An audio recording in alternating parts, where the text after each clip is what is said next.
What's up, guys? Artem MMA Analysis here, and we're going to be looking at UFC Fight Night Font versus Vera.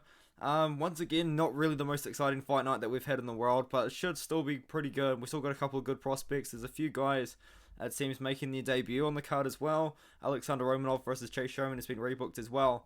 Once again, this is my first time ever looking at the card. Haven't really done any research for it, and the full card breakdown will be out in about 48 hours from the time of this upload.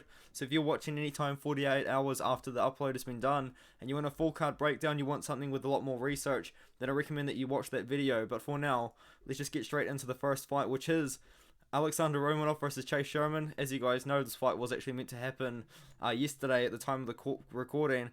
But yeah, Alexandr Romanov versus Sherman. Sherman got cut from the UFC, and then only a few days later, they decided to give him a new contract. They doubled his pay. They gave him a 4-fight contract just to fight Alexandr Romanov.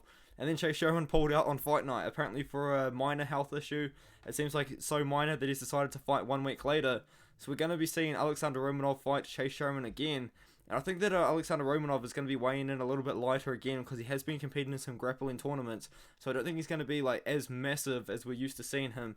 But once again, Alexandr Romanov by domination on the ground. Sherman I don't think is going to really have anything for him. I feel like Sherman will have something for him on the feet potentially because he does have that BKFC experience. But apart from that, I think it's going to be Romanov all day. Ground and pound TKO or submission. He's like minus 1400 favorite for a reason in this one. Tatsuro Taira versus Candelario. Both guys making their UFC debut. It's not really that often that you see two UFC guys making the UFC debut, but I guess the guy with the more UFC experience is Candelario because he's actually fought on Dana White's Contender Series twice. Most recently, he actually lost to Victor Altamirano, and that was a split decision loss. Dana White decided to give him the contract anyway because I feel like maybe Dana thought that he should have actually got the decision win, and he did also win a decision on Dana White's Contender Series about 5 years ago. So this guy really hasn't been fighting super actively, sorry. But yeah, Candelario, his third fight in about 8 months or so, so good for him. But Tatsuro Taira is a very young Japanese prospect. If you guys don't know, the UFC is really trying to push that Asian market right now. We've got Road to UFC coming up on UFC 275 Fight Week. UFC 275 is taking place in Singapore as well. Tatsuro Taira out of Japan, very young prospect, only 22 years old, 10-0 as well, with a lot of submission victories on his record. I think he's going to have a very good ground game coming into this one, and some of the wins that he does have against much more experienced opponents as well, which is very good to have on your record coming into the UFC. I'm going to be trusting in the more active fighter in Tatsuro Taira in this one here. Candelario, he is 31 years old, but he did take like a 4-year hiatus, which is a pretty interesting pick. But I'm going to be going with Tatsuro Taira, probably by a submission, potentially a decision as well. But I'm going to trust the ground game in Taira as well. But once again, I will have to research the fight a little bit more. Yohan Lainesse versus Gabe Green. I'm definitely going to be going with Yohan Lainesse in this one here. I think he's a great prospect to look out. He knocked out Justin Burlinson, and that win has aged very well because Justin Burlinson is now going to be fighting for the LFA title after beating a guy who was 18-6 in the regional scene after this loss. So very good win for Yohan Lainesse there, but prior to that he was fighting pretty good guys over in Cage Fury FC. Gabe Green, on the other hand, the more experienced UFC fighter, coming off a win over Phil Rowe, who's a pretty good striker. That was a year and 2 months ago. And recently, from what I've read and from what I've heard, I think Gabe Green recently went under like a pretty big injury, like went under a pretty big surgery only a few months ago. Not too sure how true that is, but I will be talking about that in my breakdown. And I don't trust that when you're fighting a power puncher like Yohan Lainesse, who's got the power to shut the lights out. I'm going to be going with Yohan Lainesse by knockout in this one here. Pretty confident pick. I just really do feel like that win over Justin Burlinson, who is a really, really good prospect, is just aging very well at the moment here. And now moving up the card, we've got Mike Breeden versus Natan Levy. I will be going with Natan Levy. He did disappoint me a little bit in his last fight against Rafa Garcia. But Rafa Garcia is actually a pretty good fighter himself. He's actually on a 2-fight win streak right now. And prior to that, though, he did fight in Dana White's Contender Series. He did win by submission. But Natan Levy, he's more of like a karate-style fighter. He does have a decent, well-rounded skill set. Mike Breeden most recently did fight on very short notice to Alexander Hernandez, who is, I guess, like borderline top 15. Probably a top 25 fighter in the UFC's lightweight division right now. And prior to that, he was beating not too bad competition on the regional scene. He does have a loss to Brandon Jenkins. A win over Brandon Jenkins by KO, who is currently in the UFC. I don't know if he's been cut yet or not, but he is in the UFC at the moment. And he did lose to Anthony Romero in Contender Series himself. This is Mike Breeden's last chance, I think, to have a UFC contract. He did lose his UFC debut once again on very, very short notice in first round by KO. But I'll be going with Natan Levy to win a decision on this one. And it seems like everyone else is as well. If we move up the card, we've got Daniel da Silva versus Francisco Figueiredo. I believe the younger brother of Davison Figueiredo is Francisco Figueiredo. But his loss most recently isn't too great. He did lose to Malcolm Gordan by decision in like a weird, not so exciting fight really. But he does have a win over Jerome Vera, who probably is one of the worst fighters to fight in the UFC ever. And prior to that, he was beating pretty good guys, I guess, like on the regional scene. He does have a draw over Eduardo Souza there. Daniel da Silva, he made his UFC debut against Jeff Molina, and he did get knocked out. But prior to that, though, he was fighting pretty alright competition, I guess, experienced competition on the regional scene. But I'm going to be going with Francisco Figueiredo. I'm going to be going with the Figueiredo brother here by decision on this one here. He did lose to Malcolm Gordan, which isn't really the greatest look in the world, but I will still be picking him to win the fight here. Gina Mazany versus Shanna Young. Two girls I didn't actually know were still in the UFC.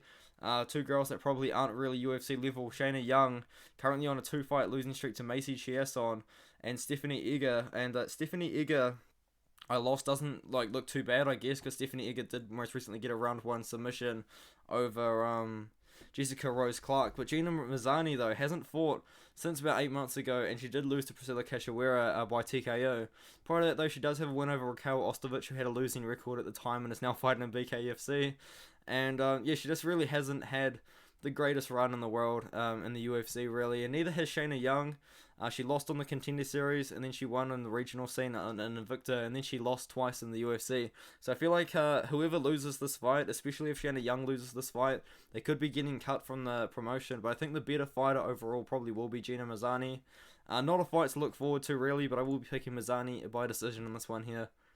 Andrei Fili versus Joanderson Brito. I have seen a few people picking Joanderson Brito on this one here, but I just can't really trust his fight IQ or trust his cardio either. After that loss to Bill Algeo, that fight against Bill Algeo wasn't the most exciting in the world. And I think I picked Brito to win that fight, but I can't remember properly, to be fair. But now he's fighting a pretty good guy in Andrei Fili. Andrei Fili does have a lot of experience in the UFC and a lot of experience against some of the better fighters in the world. If you look at this guy's losses, Bryce Mitchell, Sadiq Youssef, Michael Johnson, Calvin Kattar, Yaya Rodriguez, and Max Holloway as well. That's absolutely insane in my opinion. The guys that he's lost to is so high level, and does have pretty decent... he's got a win over Charles Jourdain as well, which is aging pretty well, in my opinion. And he's pretty live in the first round, I think, is Andrei Fili. He hasn't actually got a KO in the first round, but I feel like Andrei Fili does always have a pretty good first round. And he's fighting a guy in Joanderson Brito who just showed questionable cardio. He showed questionable fight IQ. I do think that Andrei Fili, the more experienced guy in the UFC, the more experienced guy in general, will be the one walking away with the win in this one. I will be picking Fili by decision in this one here, but I feel like Andrei Fili always does seem to have a pretty good first round. Moving up, we've got Jared Gordan versus Grant Dawson. A fight between a prospect and an older guy on a win streak, in my opinion. Jared Gordan, almost 34 years old, and Grant Dawson is only 17-1, but he is 28 years old himself, which is pretty impressive in my opinion. Pretty good lightweight fight here. The lightweight division is very stacked, considering these two guys aren't really super close to the top 15. A draw to Ricky Glenn in his last fight is Grant Dawson, but prior to that, he did beat Leonardo Santos in a win that hasn't aged super well, really. And he did beat a couple of other guys. He took the O from Mike Trezano, which is pretty cool, because Mike Trezano went to a pretty exciting fight with Hakeem Dawodu recently. And Jared Gordan, 3-fight win streak over Joe Solecki, split decision there. A decision win over Danny Chavez and a decision win over Chris Fishgold there. I will be going with the younger guy. I will be going with Grant Dawson to get this win here. I think he's a great prospect to look out for. I will definitely research a little bit more about the fight, but I think the fight will probably go to the second or third round and we'll get a decision win on the Dawson side. Moving up the card, we've got Gerald Meerschaert versus Krzysztof Jotko. I feel like this is like a potential winner goes into the top 15 or gets a top 15 opponent. I feel like especially so for Gerald Meerschaert. He was on a losing streak, but now he's on a very good win streak with very good wins. A submission over a very good submission expert in Dustin Stoltzfus. A submission over Makhmud Muradov, who was on like a 14 fight win streak or something absolutely insane like that. And then he did most recently submit, he submitted Bartosz Fabinski in his return after getting knocked out pretty clean by Khamzat Chimaev in about 20 seconds. But I feel like Gerald Meerschaert, he really has shown to be pretty good. He actually took quite a few shots from Makhmud Muradov, so it actually showed that he does actually have somewhat of a chin, which is pretty crazy, because I think a lot of people were writing off his chin after the loss to Khamzat Chimaev. But Khamzat Chimaev is a really different animal, man. But Krzysztof Jotko, he beat Misha Shirkinov by split decision in Misha Shirkinov's debut in the 185-pound division, and he did lose to Sean Strickland in a fight. That loss hasn't aged too badly. Sean Strickland really is going to be fighting Alex Bahia soon. He's ranked number 6 or number 5 or something like that. And apart from that, though, he has been on a lot of wins, a lot of really good wins over some pretty good opponents, man. Good win streak, but the Alen Amaldovski win isn't that great, to be fair. I'm going to be going with Gerald Meerschaert to win this fight by submission, because I do believe that Gerald Meerschaert just is that guy, and he is that good. He's got an insane amount of submission wins, and I feel like that this win streak really could carry him into the top 15 with a win over Jotko. I feel like we probably could see Meerschaert fight someone at the bottom of the top 15 in his next fight. We've got Darren Elkins versus Tristan Connolly, two older guys. Darren Elkins, the damage, because he takes a lot of damage. It seems like even his win against Mirsad Bektik, that was a crazy comeback, because he was getting absolutely beaten up in that one. He most recently did lose to Cub Swanson by a wheel kick KO, which isn't really the greatest look in the world, but I guess it was a pretty cool win for Cub Swanson. Really, he did beat Derek Minner by ground and pound on the ground, because Derek Minner is a very good on the ground, so it's not too bad of a win. But prior to that, though, he has just been taking a lot of damage in his most recent fights. He's almost 38 years old, and the damage that this guy has taken is very, very hard to kind of watch, really. But Tristan Connolly most recently fought in the UFC against Michel Pereira about 2.5 years ago, where he won a decision, and then he lost to Pat Sabatini, who's a pretty good prospect at the moment. I think he's 18 and 3, 17 and 3, something insane like that right now. So I will be probably siding with Elkins, but I think by the time that the breakdown comes around, do not be surprised if I swap over to Tristan Connolly in this one here. But at the moment, I'm going to be going with Elkins. I feel like Connolly could be a very live underdog in this one here, to be fair. Jake Collier versus Andrei Arlovski.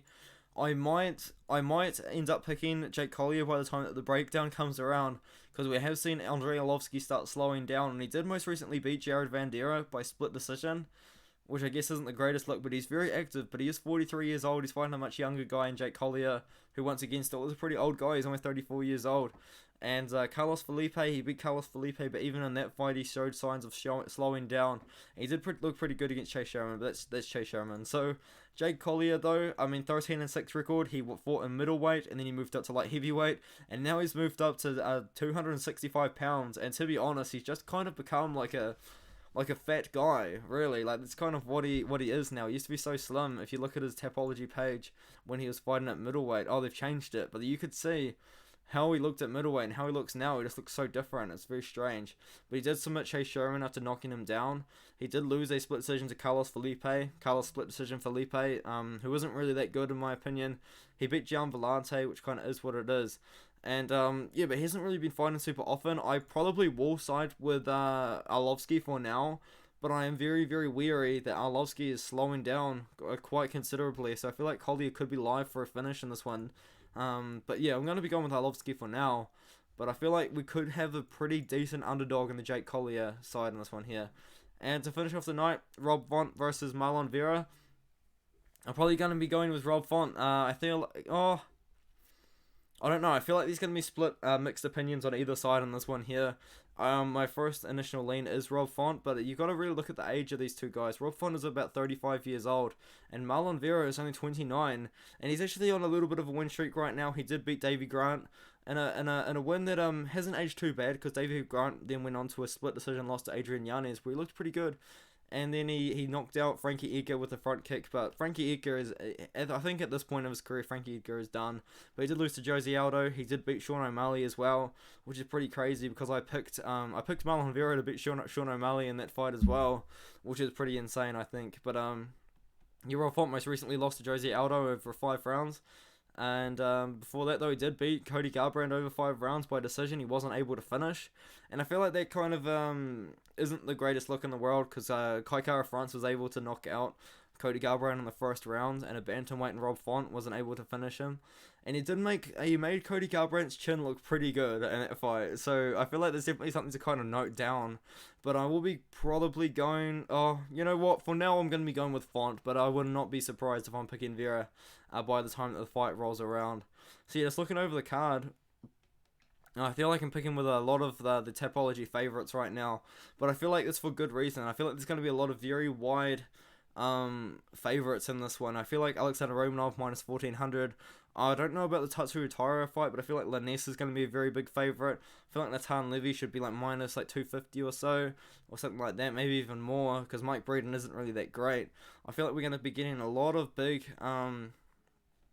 favourites in this fight here. I feel like Tristan Connolly is probably a pretty live underdog, and I feel like Jake Collier is a pretty live underdog as well.